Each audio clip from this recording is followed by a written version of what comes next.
Hello, are we live?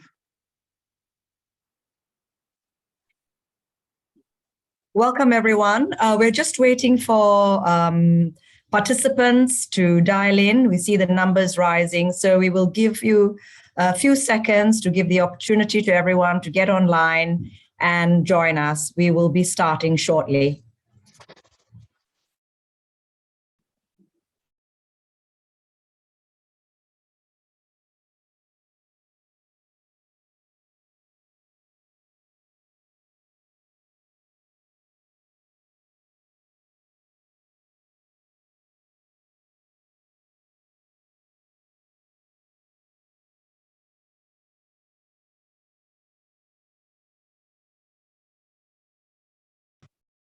It's showing me 20 online.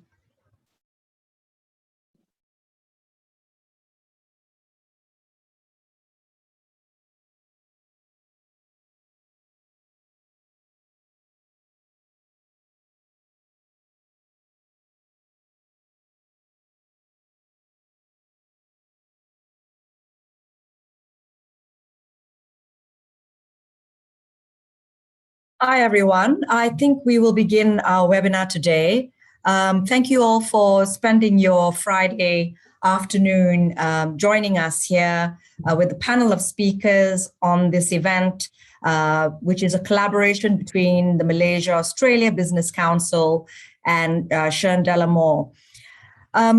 Ladies and gentlemen, digitalization and digital technology has been our saving grace during the past 2 years during our pandemic. On this stage, bad actors, however, have been exploiting technology in multiple ways. We've seen the pilfering of private data to steal funds from bank accounts, misusing social media and advertising data, placing false ads to unsuspecting consumers, spreading fake news. It just goes on. The list is endless. Now, these bad actors engage in these nefarious activities while hiding behind free speech and personal data claims. Armed with all the technology that's around them, they are able to flood the market with pirated and counterfeit goods. So we want to use this opportunity today to address some of these issues, spanning from Australia across to Malaysia and then the United Kingdom, to get a feel of what the landscape is, what's happening around the world, what are the different jurisdictions doing about it, what are the peculiar cases that we're seeing in each of these jurisdictions. Now, I'm very, very honored to have a very distinguished panel of speakers here with me today. I am Karen Abraham. I am the head of the Intellectual Property Department of the law firm Shern Delamore based in Kuala Lumpur, Malaysia. And I've had the opportunity of working with Shannon Platt and David Franklin. And so I'm very familiar with both of them and just met Dalvin and very interested to hear what Dalvin has to bring to us today on our panel. Just to let you have a little bit of an insight, all of you would have read the outstanding resume of each of these speakers, but I just wanted to say that Shannon Platt leads the corporate and commercial group of Spark Helmore based in Sydney, Australia, and is the national service line leader of intellectual property and technology in that team. And she has over 20 years experience representing clients and patents, trademarks, copyright, design disputes in the federal court and litigations around arising from misleading and deceptive conduct and protecting trade secrets. Next, we have David Franklin. David is a global director of brand protection at CSC. And it's one of the global providers of corporate domain name management and online brand protection services. And he is a senior executive with 30 years experience, being responsible for the leadership of the brand protection services in Europe and in the Asia Pacific region. And finally, we have with us Dalvin Chen, who is also a partner at Spark Helmore based in Sydney. Now, Dalvin is a technology, data, and government contracting specialist who has 17 years experience advising on all aspects of technology sourcing, privacy, and government contracting, and has been recognized for his work in the Legal 500 Asia Pacific Directory. So welcome, ladies and gentlemen, and welcome to my great distinguished panel of speakers.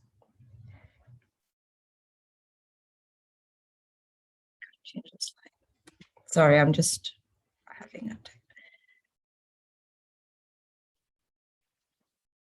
Okay, so I'm just going to try and give you an overview of what has happened in the last 2 years with some statistics, and then share some of the experiences we've had here in Malaysia. So what we've seen in the trend is that the pandemic, the strict lockdown measures, the work from home trends, has actually been fertile ground for consumers to increase their purchasing on e-commerce. And so we've seen a surge, not only in 2020, which we saw an exponential growth in the e-commerce sales globally, but in 2021, we hear that this is going to be a record-breaking, some statistics on the online retailers as consumers continue to download e-commerce apps. Now, these e-commerce apps facilitate this surge, and a UK report reveals a 48% global surge in the downloads of online shopping apps on mobile, and a rising 55% on Android. So these are some of the statistics that we have. Now, here in Malaysia, e-commerce gross merchandise and monetary sale volume has surged by 149% in the first quarter of 2020 compared to the corresponding period in 2019. So we understand that we will see a continuous upward trend in these e-commerce activities.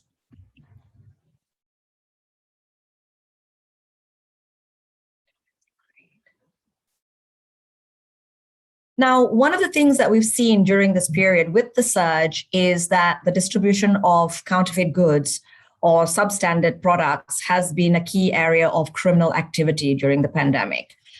We see an increased trend of fraudsters taking advantage of consumers during this period. And the question is why? How come? I mean, what is it? I think one of the main reasons that we saw last year was the disruption of the supply chain. Companies are not able to meet the demands of the consumers. We've seen the infiltration of fake products and misleading products. In fact, last year, Amazon banned more than 1 million products claiming to protect against the virus. More recently, we have the statistics here where Interpol has shut down thousands of fake online pharmaceutical products. You see 113 web links closed across 92 countries and 3 million fake medicine and devices seized in the UK, worth 13 million US dollars. So this is the sort of volume that we're seeing.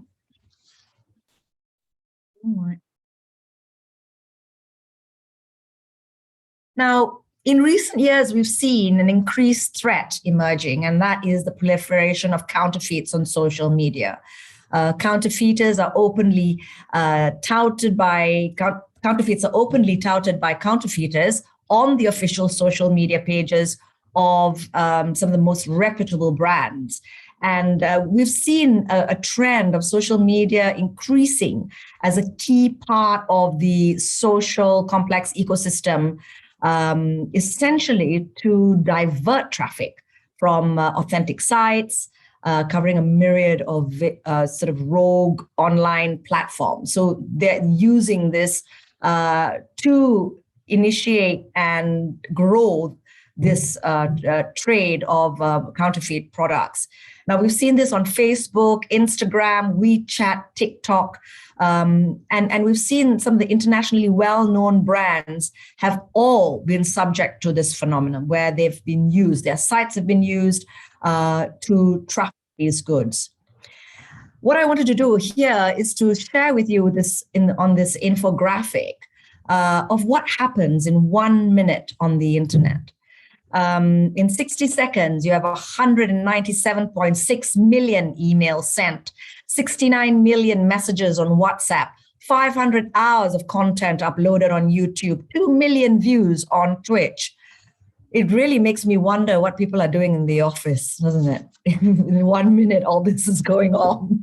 So, it's interesting to see that these social network platforms are also part of the process of some of the issues that we're dealing with here on online threats. Instagram is currently the top showcase platform for counterfeiters. It's a vital hub, and the potential outreach is colossal. The use of the Instagram as a platform is also influencer centric. We see influencers using Instagram to commercialize either products that they endorse and so on. And one of the problems that we've seen is the fraudulent practices of influencers boldly selling or endorsing counterfeit products. So what do you do then? Because of their massive following, we've got to be very careful in reprimanding some of these influencers who have got a huge outreach, which could be potential customers or client base of the brand owners. So that's one of the issues. Then on the other hand, you do have the genuine bona fide influencers who suffer from image theft, where the fraudsters or the counterfeiters use their images to endorse fake goods. So that's another dilemma that we see in the market. So now we need to ask ourselves, why does this digital environment pose these peculiar challenges? Why aren't we able to enforce this? And I think we need to look at some of the issues here and some of the challenges. And firstly, the identity of the counterfeiter often is unknown to the brand owner, and in many cases, even to the content owner. And this anonymity problem, secondly, exacerbates the whack-a-mole phenomenon, where one web page is taken down, another listing pops up under a different URL. So that's another problem. That's problem number 2. Now, problem number 3, the volume and speed of online counterfeit sales makes online listings very time sensitive. You've got a very short time frame to do your track and tracing and to try and hunt these sellers down. Fourthly, you are talking about multiple websites across multiple jurisdictions. So the whole question of enforcement, foreign judgments and international jurisdictions are involved. So how do we, enforce this across board? And then fifthly, there is no uniformity, no uniform mechanism for delisting or blacklisting these online pirates and their goods and counterfeits. So I wanted to share now really how we can try and overcome some of these challenges. And I think one of the things that I will be dealing with is firstly to have a strong identification and log of your IP assets, creating strong brand protection strategies, engaging in voluntary measures with intermediaries, and then enforcement with the various regimes or the infrastructure in place. So I think I just wanted to touch on this first. It's very basic, but know your IP rights, identify your intellectual property assets. What are they? Are they trademarks, designs, patents? In which case, register them. Your registration's in place. For copyright, we do have in Malaysia the copyright notification, voluntary notification process. You can engage with that. Have these documented, secured, and then have them displayed online in whatever tool you use, whatever website or whatever platform you use. Make sure your IP rights are clearly stated. You need to have a strong brand protection regime. Now, I think we all know that it's not possible to really have a blueprint for an anti-counterfeiting strategy that will be, one size fits all for every brand. I mean, to be effective, you really need to tailor something that is specific to each brand, to develop a bespoke IP policy and strategy that combines several elements. It is important, as I said, to have a strong IP portfolio, to have effective anti-counterfeiting strategies. You need to have an audit and monitoring program so that you're able to track and trace what's out there. Another important aspect is to actually have a strong cooperation with the authorities. And this is very useful to engage with the relevant bodies, in which case here I would strongly encourage the engagement with the Ministry of Domestic Trade and Consumer Affairs here in Malaysia, who conduct trainings, and in fact, they have a cybercrime unit. So we can engage with them to try and get some of these enforcement regimes in place, with domain names to actually have a monitoring system of the brands that are surfacing on the domain names. Another thing to do is to have effective controls on the supply chain due to the leakages that we see. That's something that you need to keep an eye on.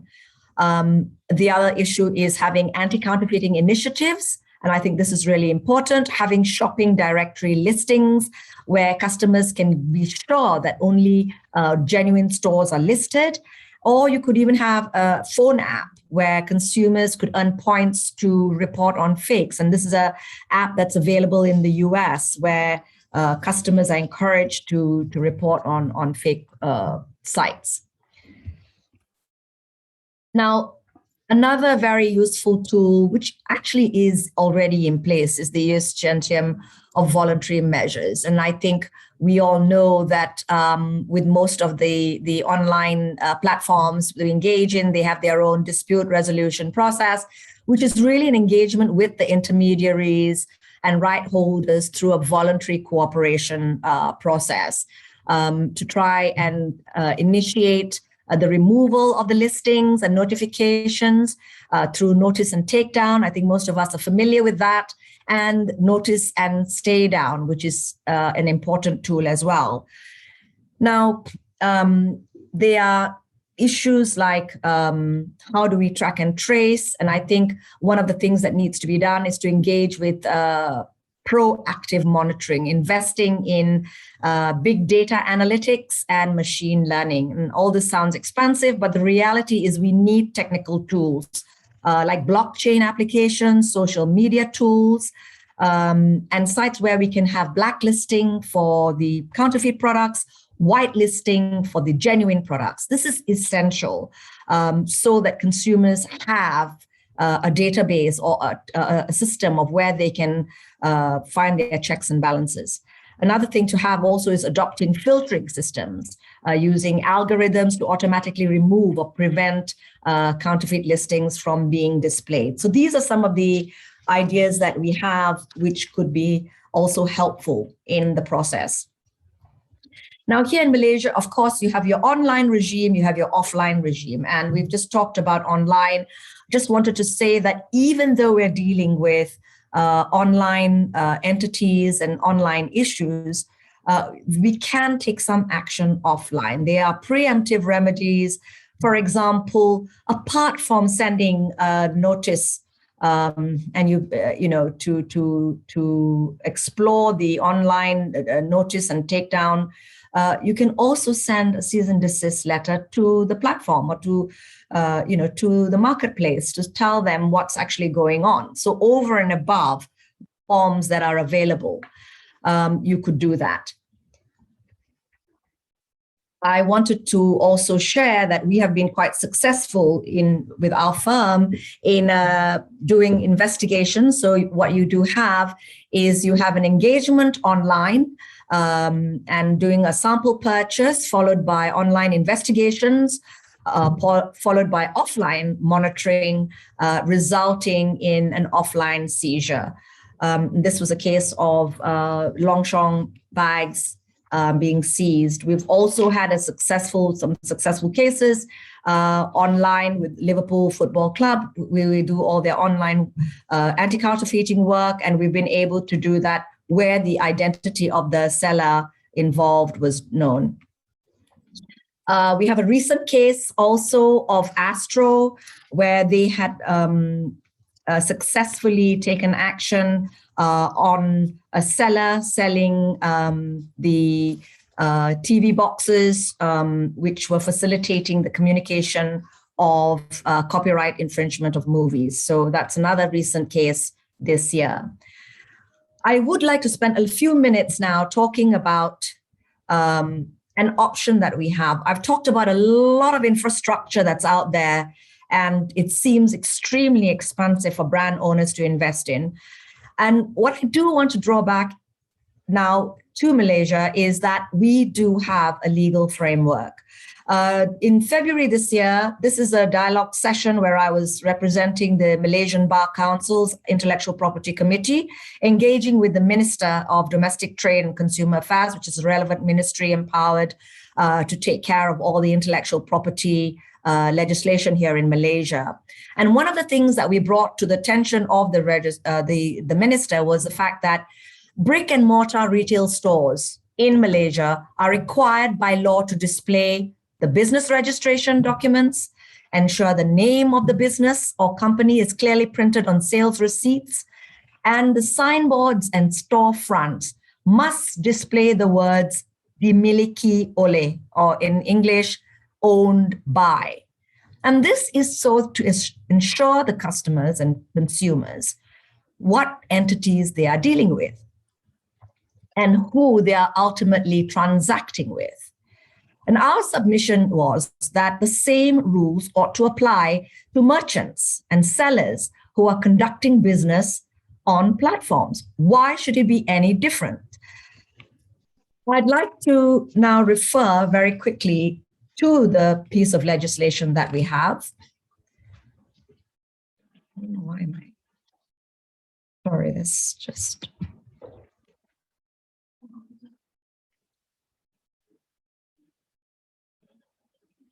My slide is not. Yes, apologies, there's an issue with the. Kalai, can you share the slide, please?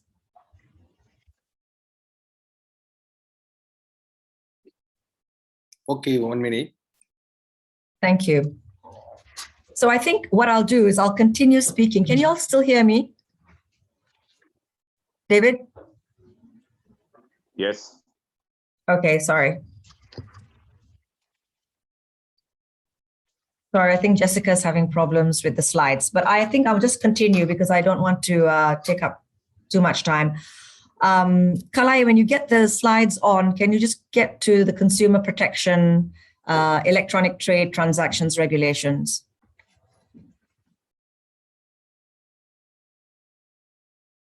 Right, so in Malaysia, we have an act, which is the Consumer Protection Electronic Trade Transactions Regulation of 2012. So this act has been around for almost 10 years. And Regulation 3 says, any person or entity conducting sale online is required to publish their details as specified in the schedule of the ETTR. So they are legally required to disclose the information of the business registration and identity. Now, despite repeated requests made by brand owners and sellers, onto these platforms, they have refused to disclose these details, hiding behind what they have said is these are personal data, and all these details fall within personal data under the Personal Data Protection Act of 2010. And therefore, they are prohibited from disclosing these details.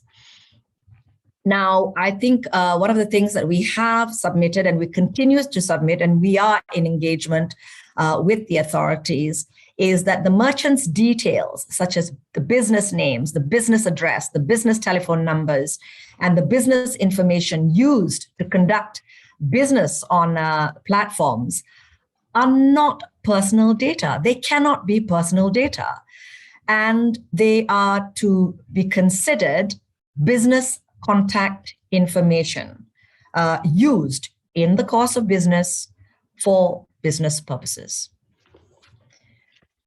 So this is the legislation that I've just mentioned. And Jessica, are you changing the slide, or who's changing it now?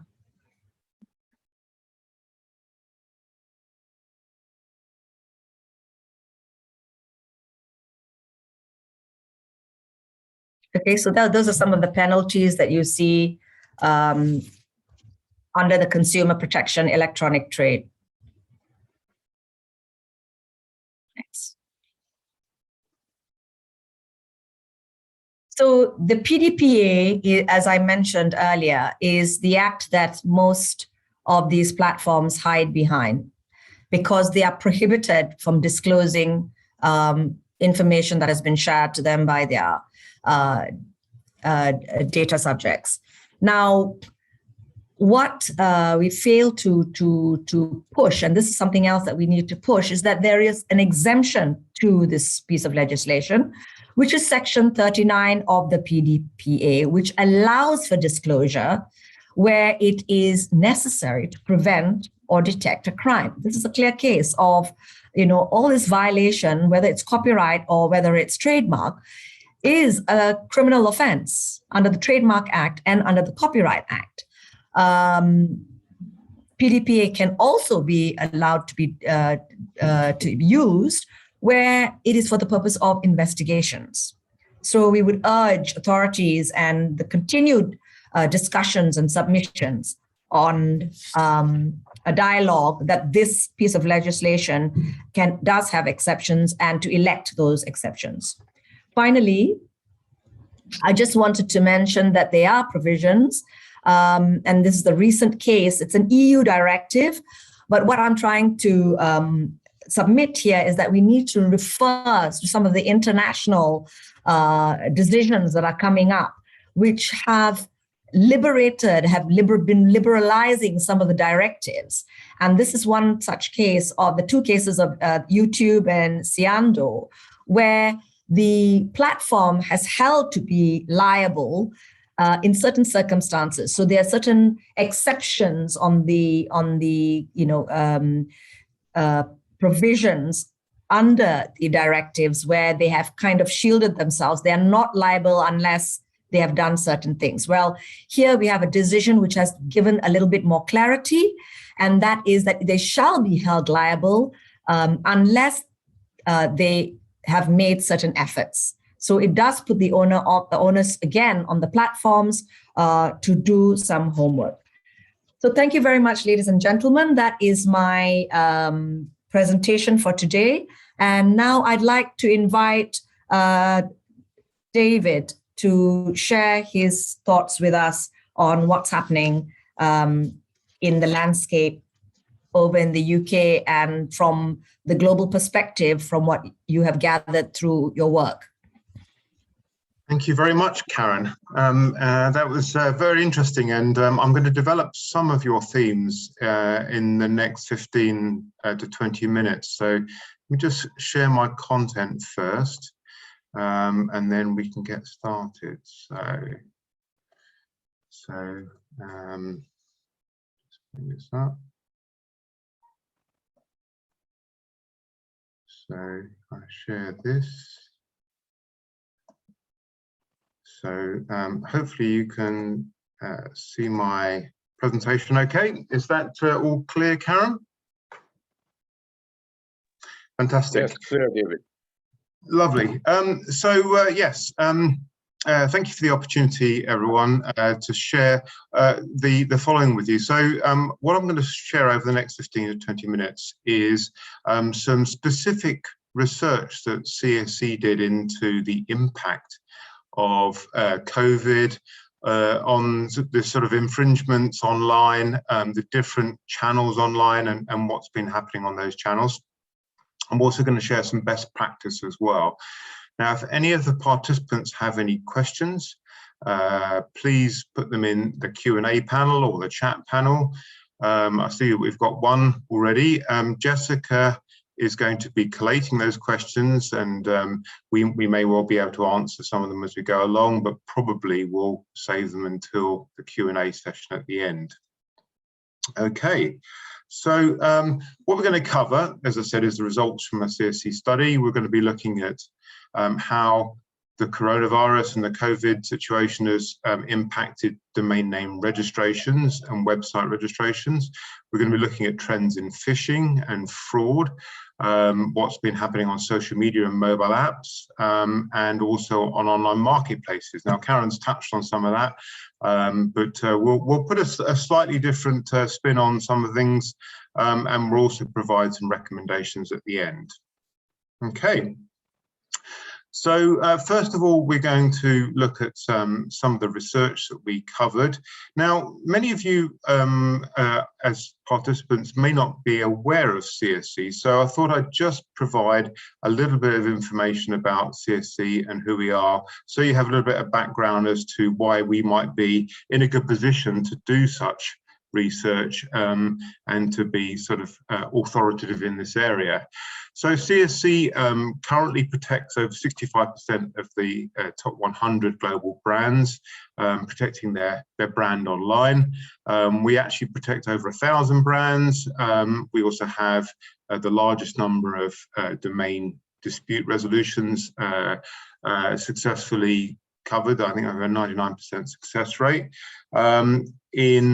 We're globally present, and in the Asia Pacific region in particular, we have regional headquarters in Singapore, and we also have a large office in Melbourne in Australia, and we have a strong presence in China, and also we have an office in Japan. Many of our clients in the Asia Pacific region are actually marketplaces and companies like TikTok, Tencent, who are behind WeChat. And so that puts us in a unique position to understand what IP policies those third parties have. And we have an opportunity to also influence that as well. So we have unique sort of escalation routes and insights into some of the takedown procedures that many of these marketplaces have. And what we would typically advise, and we touched on this in best practice, is that you have a sort of a layered approach to protecting your online digital assets. So start off first with protecting your core domain name portfolio.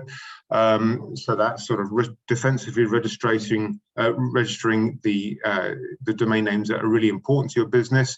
Then having online brand protection and online fraud protection to give you a sort of full coverage and peace of mind that if anything does come up online, you'll be aware of it and you can deal with it. So sort of full 360-degree protection.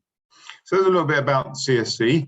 The headline research findings from, particularly from the sort of domain name and website research, was that since the start of the pandemic, there's been over 430,000 COVID-related domain registrations. So there are an awful lot of scammers out there who are looking to try and make money out of the pandemic and to try and trick people, as well as being there's probably some legitimate registrations in there as well. America is the top targeted country, and the vast majority of those registrations are .com, so 68%. And it's probably no surprise to many of you on the webinar today that the top ISP for those registrations was GoDaddy. And GoDaddy is usually a bit of a red flag. If somebody's registered something via GoDaddy, it usually means they're up to no good. Not always, but it's a good indicator that there might be something suspicious going on. And interestingly, there were over 645 online stores selling cures. Probably the vast majority of those will be also not selling any kind of legitimate cures. As we know, there are not really any major cures that have been discovered to coronavirus. There are a few, and in fact, recently some more news.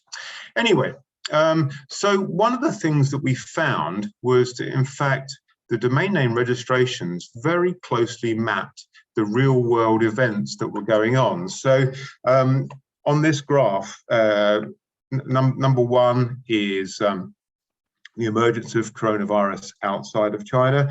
Number two was the announcement of COVID as a particular strain. Number three was lockdown in response to the largest European outbreak, which was Italy.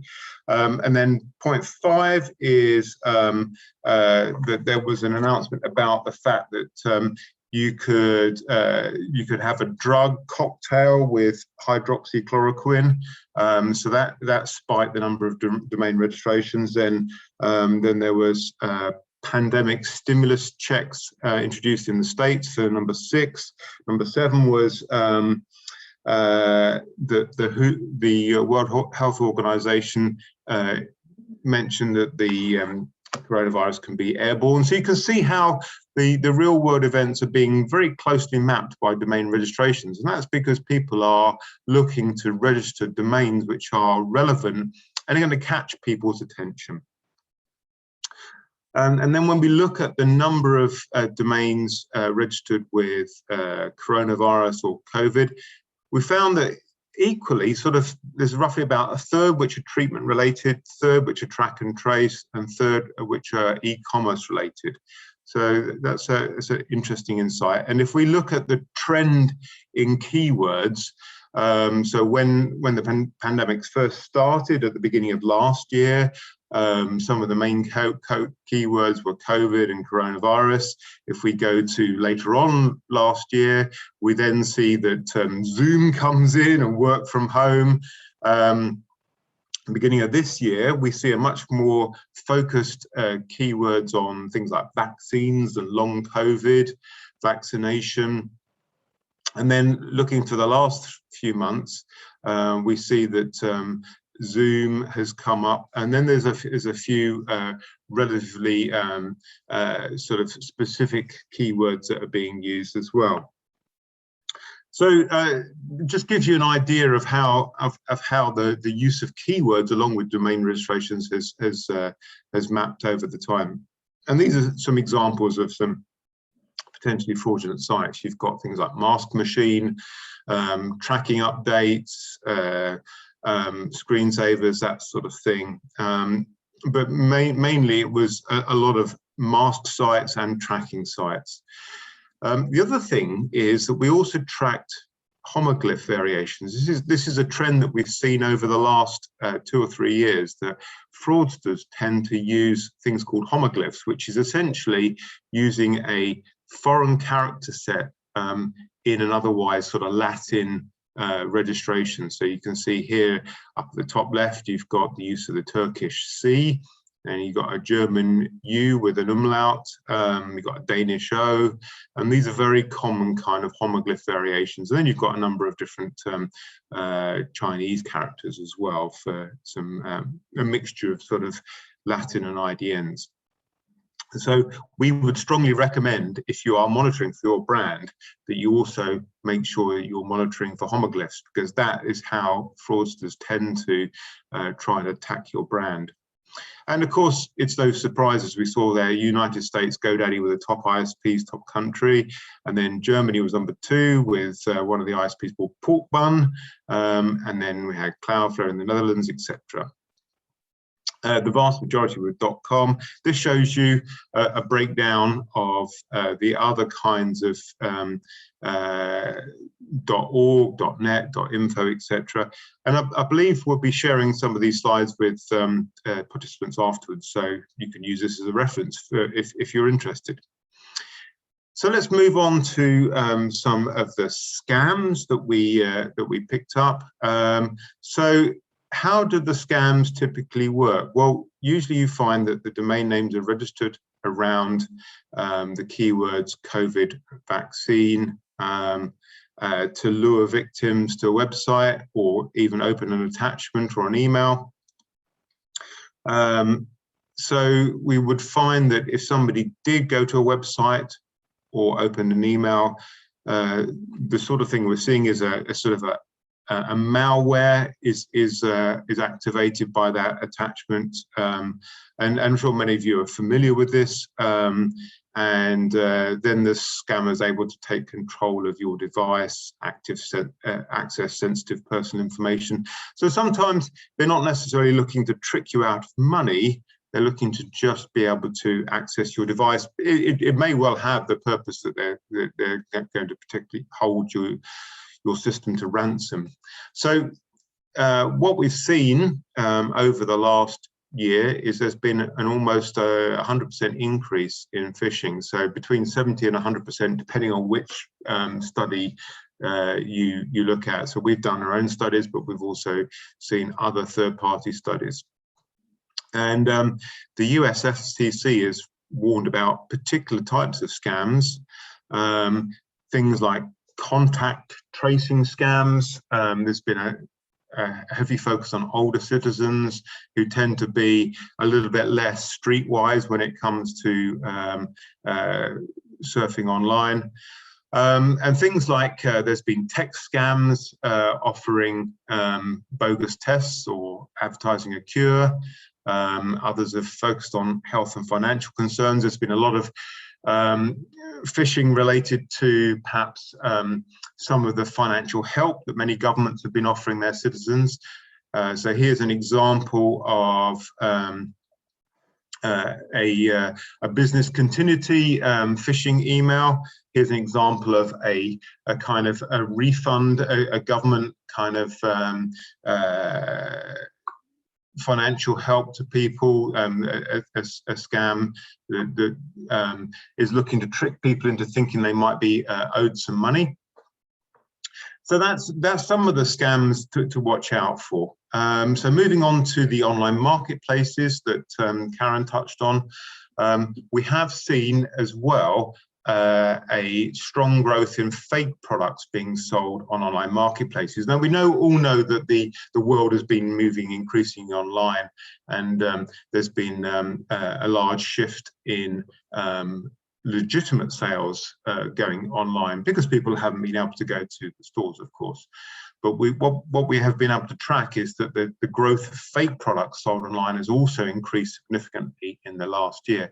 Now, this data is from Certilogo. Now, Karen mentioned about apps which can report on fake sites. Now, Certilogo have an app which allows consumers to verify whether a product is fake or genuine, and it uses some very clever covert and overt technology.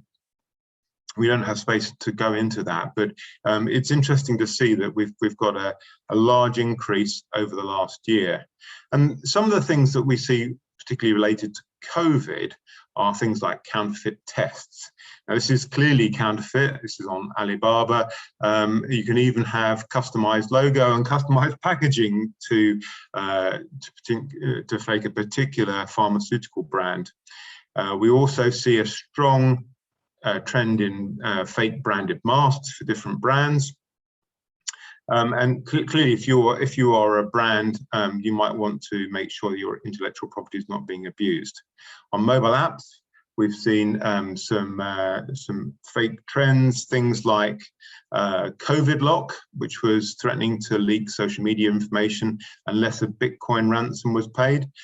Corona Live 1.1, this was purporting to be a legitimate tracker, but actually featured remote access malware that gave the scammer access to your phone. Most of the non-legitimate apps are on standalone APK sites, sites like All Free, APK, APK Monk, etc. We even saw some Iranian spyware passing off as a symptom tracker. So it's all across the world, really. I mean, you can see here there's examples from India, from Iran, Brazil, Indonesia, etc. So the mobile area is an area where there's been significant scamming going on, as indeed there has been on social media. So there's been a lot of distribution of phishing-related content, fake accounts, sharing misinformation. There's a lot of anti-vaxxing going on anti-vaxxing groups, some scams about how the virus has been bioengineered. So lots of fake information and conspiracy theories, links between COVID and 5G. Soliciting donations is another scam that we've seen quite a bit over the social media. And then there's also been references to brands in conjunction with reputational damage. So that's really important if you are a brand, to make sure that people aren't linking you in some way, in a damaging way. So that's just a little bit of sharing the research that we've been doing over the last year or two on how COVID has impacted on the different online channels. And just to conclude, some recommendations for addressing online infringers.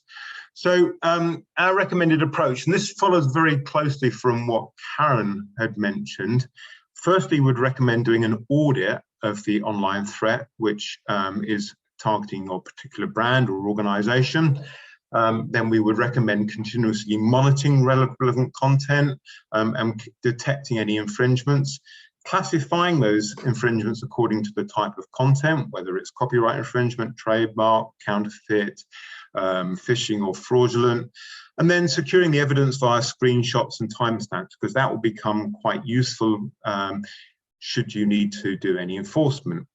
And then classify and prioritize the results according to chance of success. Really go after the battles you feel you can win. Enforce to remove the infringement, the domain name or the sellers. Analyze potential new platforms to monitor, because we see new ones popping up all the time. So Pinduoduo, TikTok is becoming more important, etc.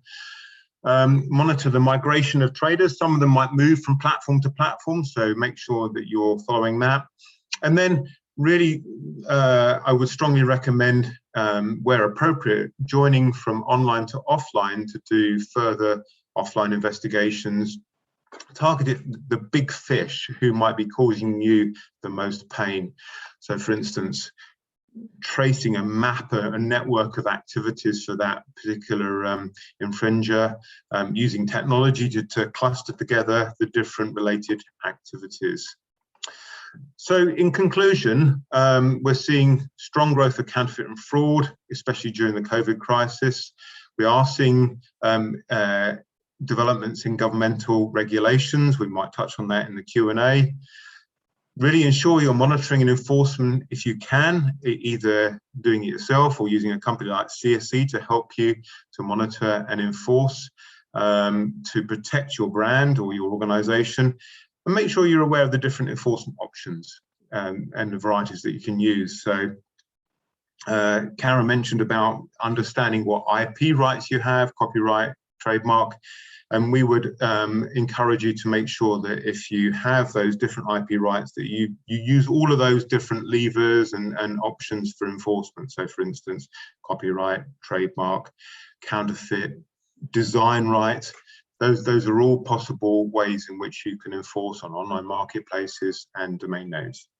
So with that, I'm going to pass over to Shannon, who's going to continue the discussions, and we'll have questions, I think, at the end. So let me just stop sharing, and over to you, Shannon. Thank you so much, David. And thanks, Karen and Sean and Delamore, and to the Malaysian Australian Business Council, and for all of you attendees for joining us today. I'm speaking to you from Sydney, Australia. And so I thought I'd take a few moments just to set the stage give you some information on the long-standing and very friendly relationship between Malaysia and Australia and where we're at today. So that relationship is largely based on the common interests we have in the Indo-Pacific region. And it has been strengthened, I'm pleased to say, most recently in January this year, when we entered into a comprehensive strategic partnership, part of which included cooperation in the IP arena, focusing on technology, science, innovation, and the digital economy. We also mutually support various intellectual property treaties, some of which are on the screen, and have ratified those treaties. And we have invested in supporting each other in terms of trade, particularly inbound from Malaysia in the areas of education, tourism and migration. In fact, I think I read somewhere in looking into the extent of our trading relationship, Malaysia is Australia's second largest trading partner in ASEAN. So, in particular, as a result of that long history, as part of the COVID-19 response, Malaysia and Australia have in fact shared technology and health exchange on keeping vaccination registers and certificates and vaccine strategy and rolling out best practices in terms of looking after the mental health of our people.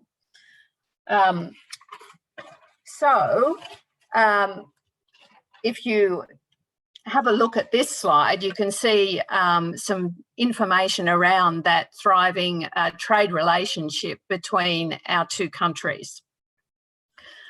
Karen and David both talked about the intellectual property tools available to us to assist those businesses to not only differentiate themselves from their competitors, but to protect from online counterfeits or, in fact, any sort of IP infringement. So I think Karen went into some detail about copyright, trademarks, patents and designs. And on the next slide, I've just set out some Malaysian businesses who have invested in protecting their brands in Australia. These are well-known brands to, I'm sure, most of you, and they're very well-known in Australia. Part of that brand protection strategy does include the top-level domain names, and that's something that David has an interest in, and you'll see that we've put on the slide there about the AUDA dispute resolution policy, and we would, of course, recommend that all businesses setting up in Australia get their .com.au domain as part of that brand protection strategy. It's often overlooked, but it's a very helpful tool in the armoury.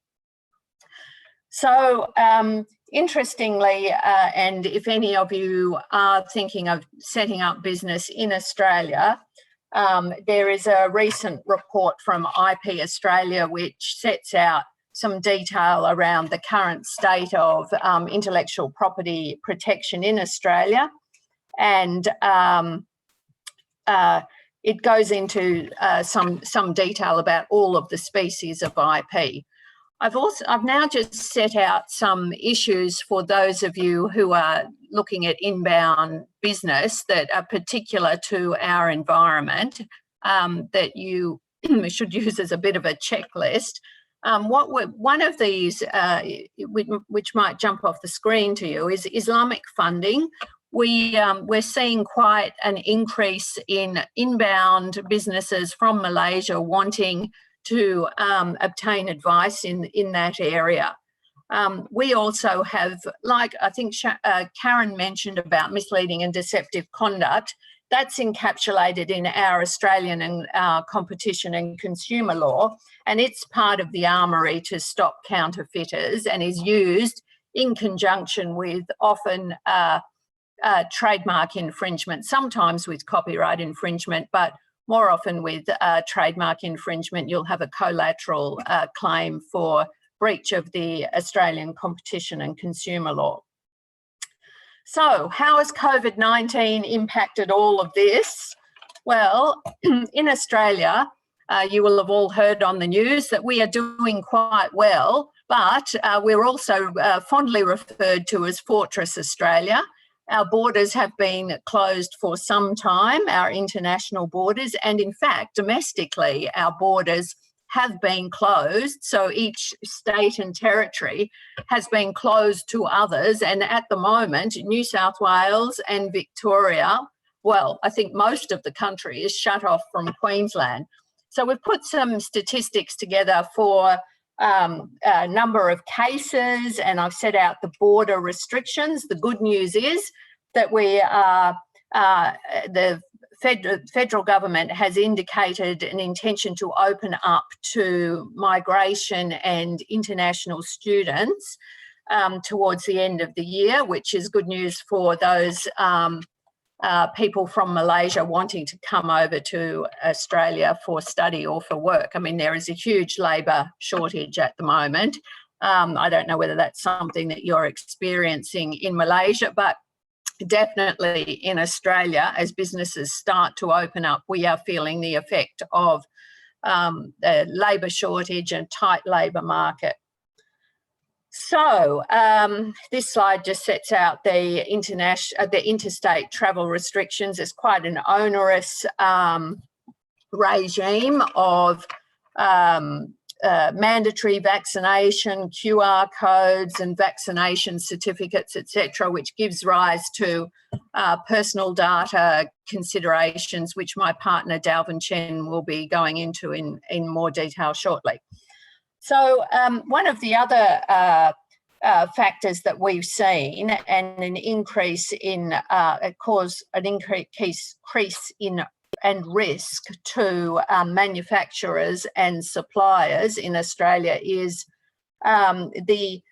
we have a lot of our components manufactured overseas, and so those components need to be imported to Australia. And whilst I think it was Karen again who mentioned about the surge in online sales, and whilst we've seen that in Australia, particularly in the retail sector, in the homewares area and in home renovations, there is now a concern with by the owners of those homewares brands as to security of supply chain.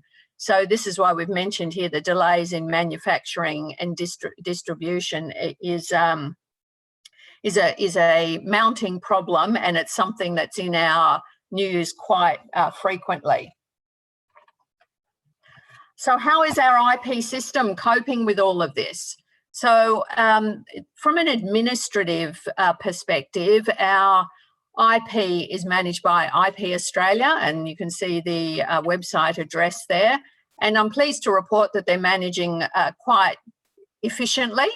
It's quite interesting when we are posed with a challenge and a problem that we all rally around and come up with effective solutions. So you can see extensions of time, we don't have to argue so aggressively for them.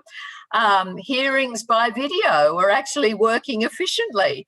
They're done by, as you can see, Microsoft Teams, hearings by telephone only, and hearings on the documents as opposed to in-person hearings.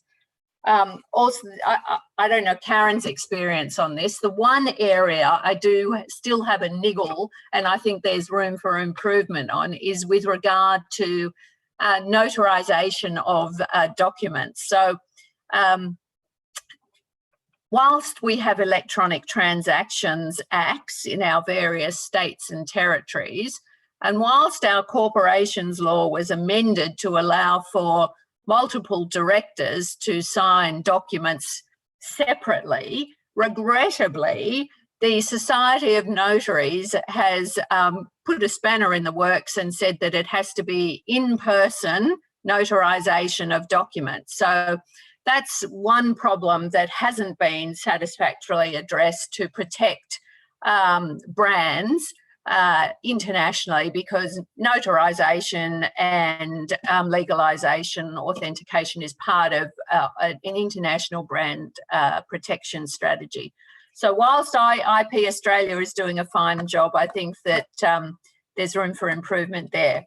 So secondly, when we get to the counterfeit stage, we in Australia, that requires us to take action either using the intermediaries, which we always do. I mean, we send out a cease and desist letter, and simultaneously we'll write to the registrar. I mean, we have the problem with the registrant details being cloaked with the who is data. That's still a challenge.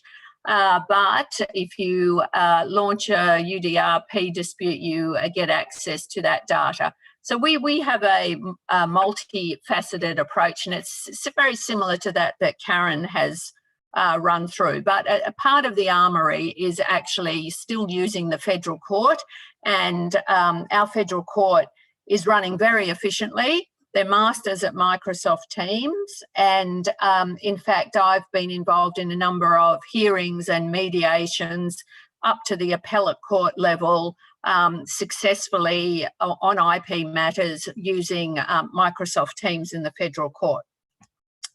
So, the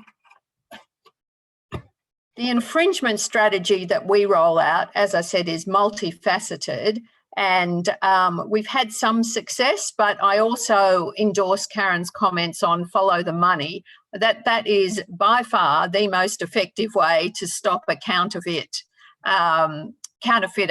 continuing, is to get some order that latches on to, I don't know, PayPal or Western Union and stops the money going back to the site.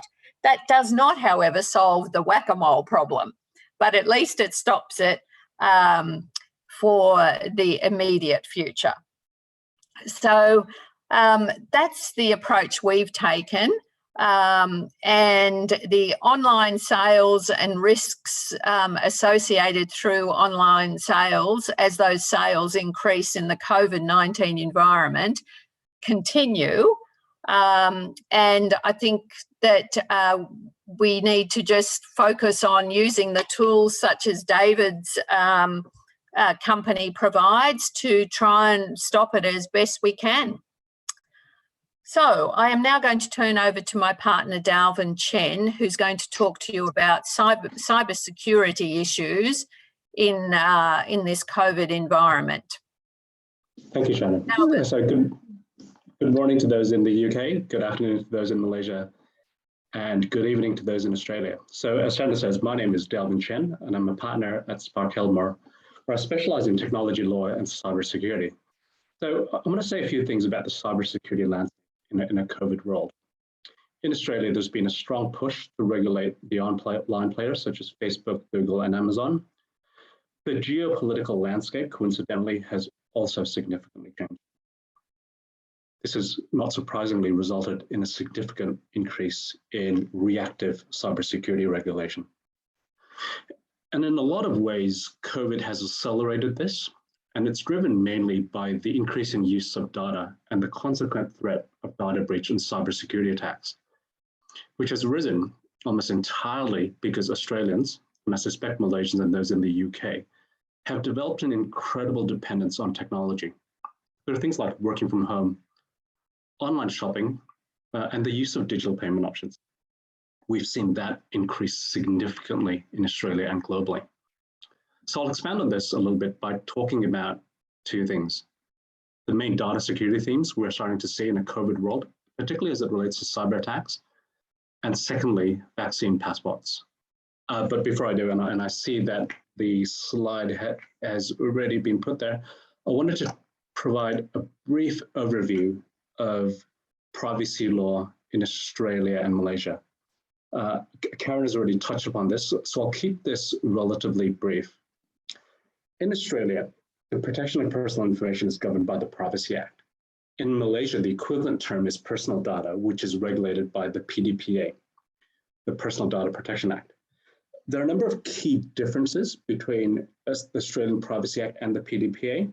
For example, in Australia, the focus of the regulation is on the organization. Now, a key aspect of this in Australia, for example, is a small business exemption where the Privacy Act won't apply if an organization's turnover is less than 3 million. The Privacy Act also has a mandatory notifiable data breach regime.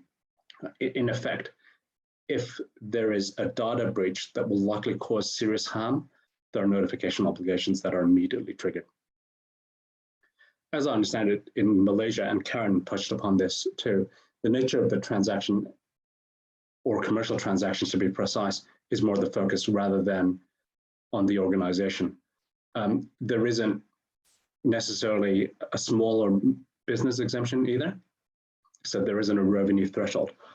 What the two regimes share, and we're seeing this a little bit in Australia, and I'll talk about sufficiency standards in a bit, is that the central tenet of the Privacy Act and the PDPA is still the protection of information about an individual, or the protection of information about an individual that you can identify. The two regimes are also similar in that they deal with core principles of consent, disclosure, data security, and data access. Next slide, please, Win.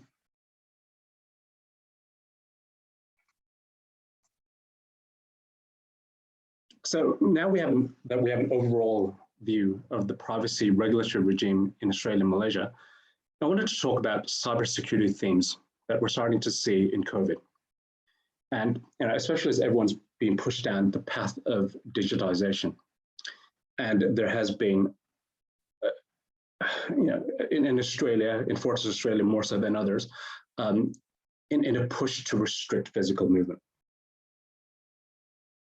So cybersecurity issues and data breaches has, again, not surprisingly, increased significantly. So on the slide that you see here, I've got 4 themes that we have identified that are associated with data breaches. Theme 1 is that there has been a large increase in cybersecurity attacks in both Australia and Malaysia during this period. The Australian Cybersecurity Centre recently released its annual cyber threat report and reported that during this period, it received over 67,500 cybercrime reports, an increase of nearly 13% from the previous financial year. In Malaysia, Cybersecurity Malaysia reported through a survey conducted by Cisco that over 60% of Malaysian organizations had experienced a 25% increase in cyber threats or alerts since the start of the pandemic. A lot of people say, oh, the cybersecurity attacks, it's systemic. The pandemic didn't really impact it. Which leads me to the second and third themes. Theme 2 is that the attacks were, you're seeing a high proportion of cybersecurity incidents that were categorized as major, where assets were lost. Ransomware, we've also seen an increase in ransomware attacks and people paying the ransom. In Malaysia, as in Australia, the attacks, and David touched upon this, were predominantly phishing emails, scam domains, and malware. Which leads me to the third thing.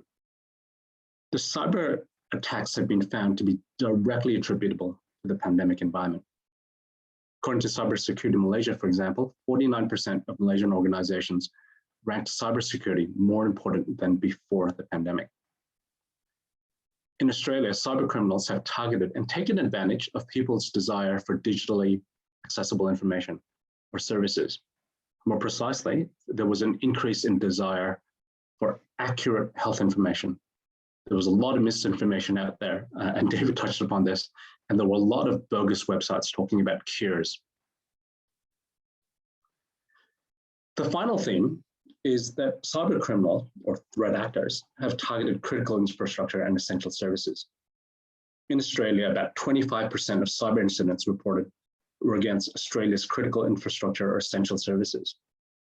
Globally, it's been reported, and it's well known, that criminals have attacked the supply chain. Perhaps less reported is the attacks on healthcare, food distribution, and energy sectors.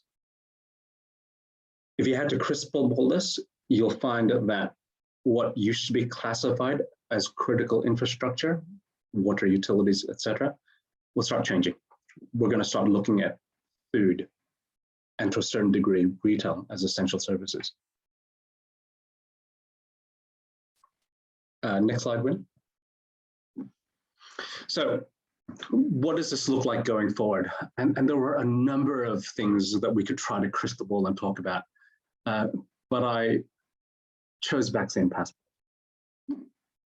There are two things that most organizations should be worried about. The first is scams, and the second is vaccine passports. And I appreciate that I'm picking an area that's dynamic and relatively controversial, but I'll take a stab anyway.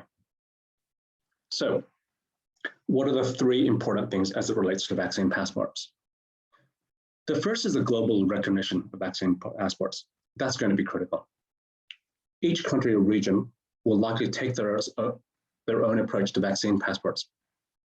How do we ensure a level of global consistency and understanding such that these differing passports can be used, especially for international travel?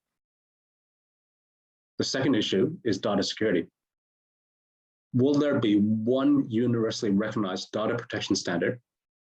Or, if not universal adoption, will certain regions create sufficiency standards such that information can be freely disclosed? This could be, for example, between Australia and ASEAN countries. Still on data security, other questions that other countries will need to grapple with include, how do we ensure that forgery of vaccine passports doesn't become a booming industry, like ransomware as a service has become? How do we arrange the cross-border transfer of vaccine passport data of various types between various systems while maintaining a level of data integrity and security, noting, of course, that a lot of these systems are legacy systems. A final issue, and an issue that I've already touched upon, is cross-border disclosure. It's one thing for an individual to bring their own personal information offshore, as in the airport example, but what about multinational corporations who have employees operating across both Australia and Malaysia? Can an organization transfer employee vaccination records collected in Australia to Malaysia so that when things open up in Fortis, Australia, an employee working on a Malaysian site doesn't have to show proof of vaccination? What are the consensus processes that need to be put in place before this can occur?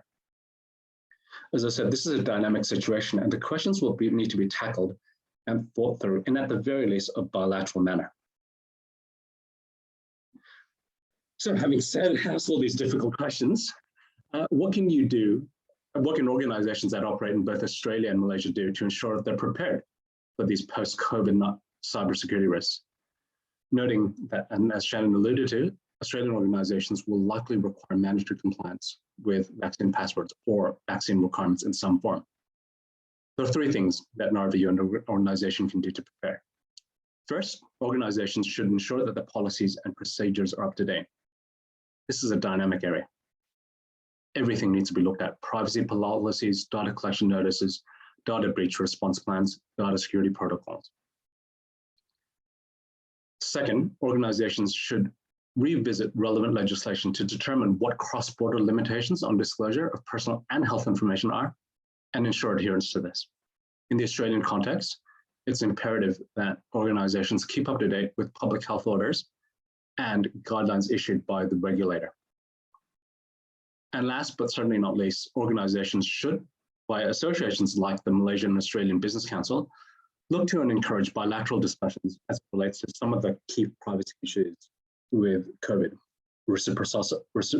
reciprocal arrangements, sufficiency standards, to basically allow the safe passage of vaccine record information. I've raised more questions than I've answered. So the main takeaway is that cybersecurity risk has been heightened in a COVID world, given the digitalization of service and the reliance on technology. We all need to remain vigilant, cautious, and constantly manage and revise our policies and processes to align with the changing requirements and guidelines. On this final slide, I've included a link to the Spark-Hilmer IPT webpage for those that are interested in the basics of the Australian privacy and data security landscape. We recently rolled out a series of short videos that you can view, and they touch upon a number of key topics and the reforms in this area, such as personal information, health information, and consumer data or open banking. And the final video, which will be released in a few weeks, will talk about data breaches in Australia and how to handle those. That brings me to an end. Thanks everyone for listening.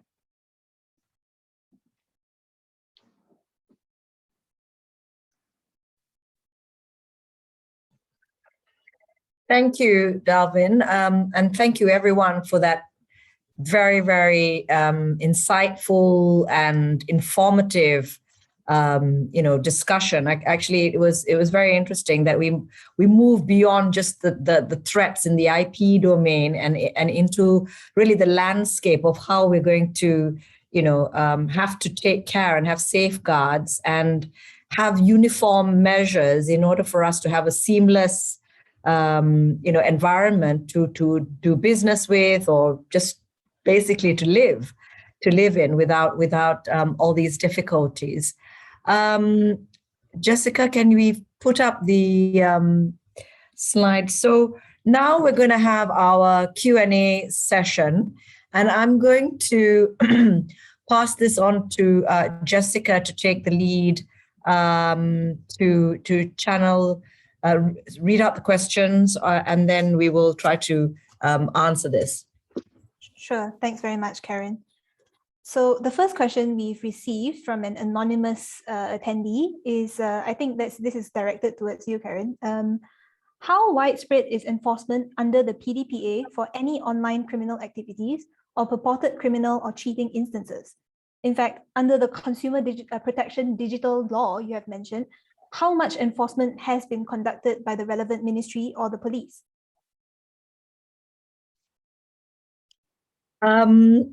Well, from our interaction with them, and I'm talking about the Ministry of Domestic Trade and Consumer Affairs, because the context within which that I am able to share is really on the intellectual property front, where we're talking about violations of IP rights of any sort. They do have a cybercrime unit, but their focus is more on COVID-related information, for example, fake medical products, fake medical devices, counterfeit gloves and counterfeit masks, and those have been their main focus. But there is no uniform system there is no real system for us to lodge complaints. Unlike on the brick and mortar side, there is an enforcement division. We lodge our complaints. They will summon up a team, and we go into a store and we conduct search and seizure, and we're able to enforce those criminal activities quite swiftly, I have to say. But in the case of the investigations and that whole process, it has been quite tedious. So the answer is that I know they are doing something about it. We have had talks with them. They have a task force, but it is not as efficient as we would like. I think there needs to be more engagement with the intermediaries. I mean, the intermediaries themselves collectively are quite a strong body, resisting any form of control and mandatory disclosure of the details of the data subjects or the sellers or merchants, if you like. Thank you. I hope that answers your question, whoever asked that. If you have any follow-ups, please do put it into the Q&A or into the chat. The next question we have is from Vincent Ng, who asks, what recourse do companies have in theft of trade secrets in Malaysia and Australia when there is a physical and/or digital breach? Shannon, do you want to go first on Australia, and then I can continue with Malaysia? Sure, happy. Or Dalvin, I mean, any of you, yeah. Happy to answer that. So trade secrets are generally a species of confidential information. So in Australia, where there's a breach of confidence, then that's actionable in our Australian Federal Court. Quite often when companies talk about trade secrets, they're talking about the know-how component associated with a patented technology or method patent. So if that's the case, there could be a cause of action for patent infringement and the corresponding cause of action for breach of confidence. It doesn't matter really whether the trade secret has been breached online or in some other manner, save for if it's online, then it's more likely to be more substantive because there's no boundary to the extent of that breach. So how you approach it, you would, as I said, use the federal court, start with a cease and desist letter and go through the legal process available to you. Of course, you'd be better off to avoid having to do all of that and have a watertight agreement if it's sometimes the breach of trade secrets occurs in former disgruntled distributor, manufacturer, employee. So that's where we normally see the trade secrets issue arise, a licensee or a rogue licensee or distributor. I hope that helps. Over to you, Karen. Thank you. I mean, I think the Malaysian position is pretty similar because of our common law position of common law rights. So there is, for trade secret, there is no legal regime. There's no legal infrastructure. So you're really relying on the common law position, which is case law. And the Malaysian position is premised on the UK decision of Fashenda chicken, and so that's a case of, that has been around for a long time, Cocoa versus Fashenda chicken. And so the premises there are pretty similar to Australia. The information should have been imparted in confidence, and then there has been a breach of that confidential information.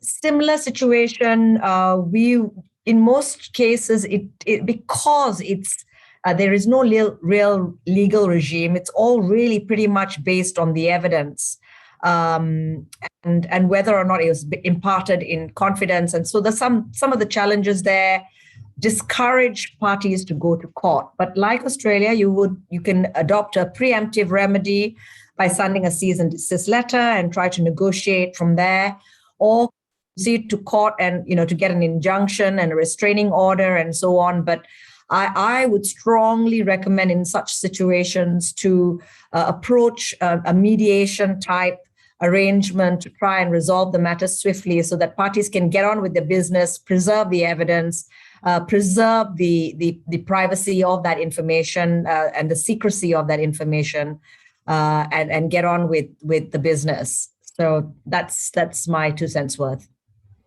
Karen, can I just add to that in Australia, we have an obligation to try and resolve matters before we issue proceedings. So we have to file with the court a genuine step statement. So if there was a breach of confidence claim to be made, then most definitely cease and desist, try and negotiate. But if that doesn't work, or the breach is so egregious or is going to cause the owner of the confidential information to suffer if an immediate remedy is not sought, then you could obtain in interlocutory injunctive relief.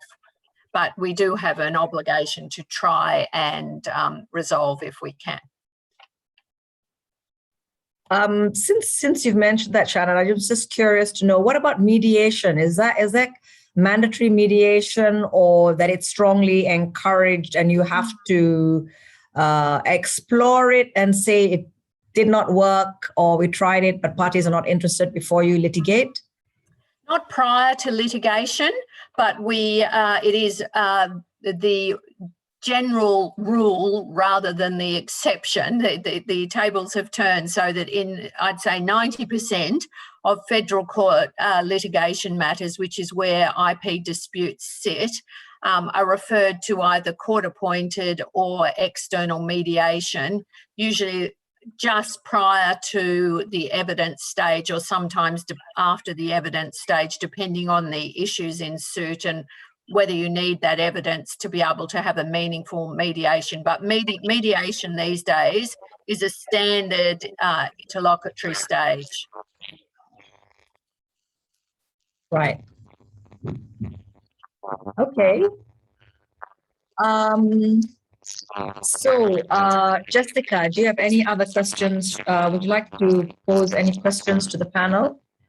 Maybe just one question to each of the speakers, and I think we can wrap it up. Sure, sure. I have a question for Delvin. I understand you spoke earlier about vaccination records, the vaccine passports and such. I understand there's been a lot of discussion recently about ability of employers to require employees to provide proof of vaccination records. What are some of the key concerns in Australia around this issue? It's quite an interesting topic, and guidance has only recently been released on this. So, as I mentioned before, the Australian Privacy Act, and an aspect that's quite unique to Australia, is this concept of an employee exemption. So, if information is collected and that information is part of an current employee's record, then the Privacy Act won't apply. Yeah. So a lot of the general safeguards in the Privacy Act would, strictly speaking, not apply. And if that vaccination record is part of that employee's record, then an argument can be made that the protections offered don't exist. And this is where you turn to the recent regulations, of the guidance by the regulator. And the regulator has gone to say that, look, despite this, it will still be best practice to collect that information only if you absolutely need it. It's also best practice to limit the use and disclosure of that information. It's also best practice to collect that information in a secure manner. And in practical terms, some organizations have dealt with it in very different ways. Some organizations have set up an encrypted mailbox to receive that. Some organizations have said no. Some organizations have said, show me on your screen. What, this isn't a vaccine passport, but some organizations have said, show me on the screen, and I won't record it and I won't collect it. The other point to make is that if you do store that information, so as long as you no longer need that information, you should delete it. And I'm curious to see how Malaysia deals with vaccine records. So and this is unscripted, obviously. So Karen, how have the Malaysian regulators dealt with vaccination records or requirements?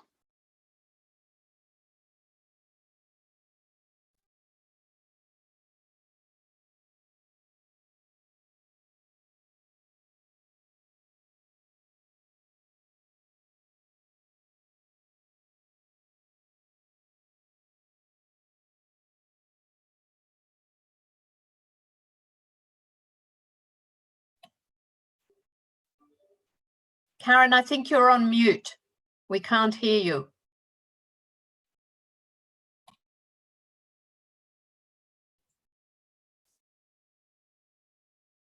Try unmuting once more and oh dear.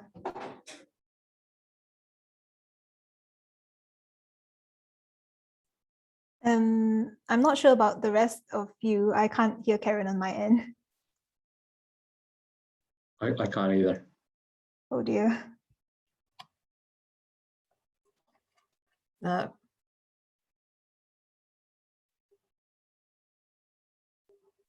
Maybe your question is going to remain unanswered, Dalvin. Karen will have to use charades. It could make for an interesting answer.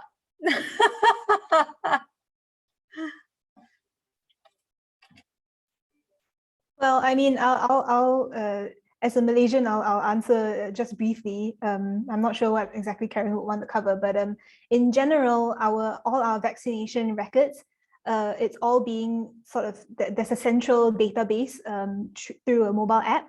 So every time someone gets a vaccination, it's recorded in a central database via a mobile application that we are using to show whoever, for whatever reason we need to show whether we've gotten a vaccine, which vaccine it was, first dose, second dose, all that's all centrally recorded. Recently, they've released like a function where you can save that record as like a PDF and then have it, exported and printed elsewhere. So it's not just confined to your mobile app. People are using that for interstate travel in Malaysia and to apply for travel permits and stuff like that. Yeah. So in general, it's being centrally regulated in that way. Thank you. Okay, I think we have time for one more question. I'll pose a question to David then. I think coming back to this sort of overarching idea of the online marketplace and online IP threats, David, you've spoken about online marketplaces and the trends we've seen. Which marketplaces do you think are the most important ones for brand owners to monitor for infringing products? It's a good question, Jessica, and it's often a question that we get asked by organizations and brand owners. And really our answer is it depends on three or four different factors. So firstly, you want to be focusing on the marketplaces that have the highest proportion of counterfeits and brand infringing products. So that typically tends to be the Asian marketplaces, particularly in China or in Indonesia, but also sometimes on Amazon and on eBay. The second thing is we would recommend focusing on where you have particularly important sales regions and focusing on the marketplaces so that you protect your distributors and your resellers by making sure that the marketplaces that serve those regions are as clean as possible. So you might have a strong presence in somewhere like South America, so you might want to make sure that Mercado Libre and some of those South American marketplaces are clean. The other thing is you'd also want to understand where you're manufacturing because there may be leakage onto marketplaces in those regions. So if you're outsourcing to China, for instance, you want to make sure you've got your Chinese marketplaces covered. And you also need to make sure that any new emerging marketplaces, like for instance, TikTok and Pinduoduo and some of the Indonesian marketplaces I mentioned just a moment ago are also covered. So the Indonesian marketplaces like Tokopedia, Lazada and Shopee are becoming increasingly important. So that's kind of like in a nutshell. We would recommend doing an audit first though, and we can certainly help with auditing where a particular brand is present on the marketplaces. Thank you. Thanks, David. Does anyone on the panel have any questions for each other? Just to wrap up.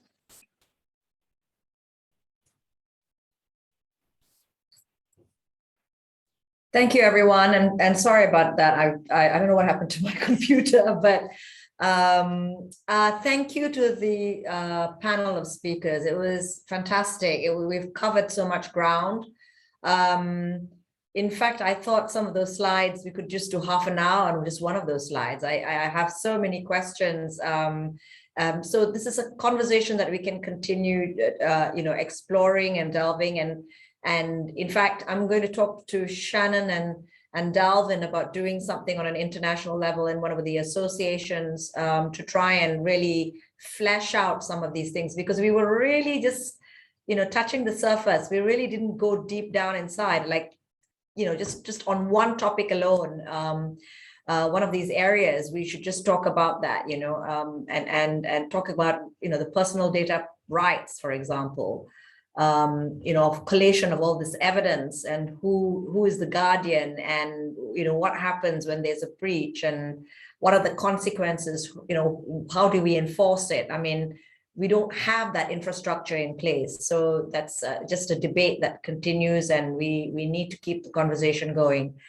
Thank you so much. It's very late in Australia, and thank you, Shannon and Dalvin, for joining us today. And David, thank you also for your very informative session. There's so much information that's so helpful.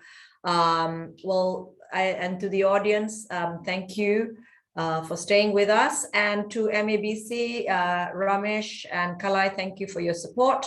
And we hope to do roundtables in future and hopefully meet in person very soon. Thank you very much, everyone. Karen, thank you all. Thanks, everyone. Bye. Good night. Bye. Thank you. Bye. Thank you. Bye.